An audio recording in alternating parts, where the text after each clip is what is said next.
বৌদি, তুমি সকালবেলা আমার এখনো ব্রেকফাস্ট বানাওনি? আমি অফিসের জন্য বেরোবো। না গো, আমি সকালবেলা ওই লুচি আর তরকারি খাই না। এখন তোমার মনে হচ্ছে চাকরি বাকরি ছেড়ে ঘরে রান্না বান্না করতে বসতে হবে।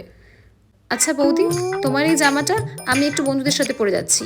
হ্যাঁ আমি জানি এটা নতুন জামা, দাদা তোমাকে দিয়েছে, সেই জন্যই আমি পরে যাচ্ছি।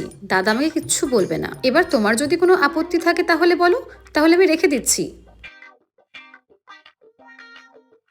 বড্ড অগোছালো করে কাজ করে, তুমি কিছু বলতে পারো না? আগে বাড়িঘরগুলো কত গোছানো থাকতো, আর এখন একটা বন্ধু বান্ধবকে আনতেও বিরক্তিকর লাগে।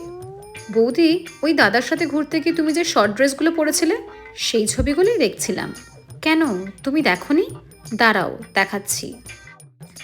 আচ্ছা, আগে তো তুমি আমার ফ্রেন্ড লিস্টে ছিলে, এখন তো সার্চ করলেও তোমাকে খুঁজে পাই না। ব্লক করে দিয়েছো নাকি?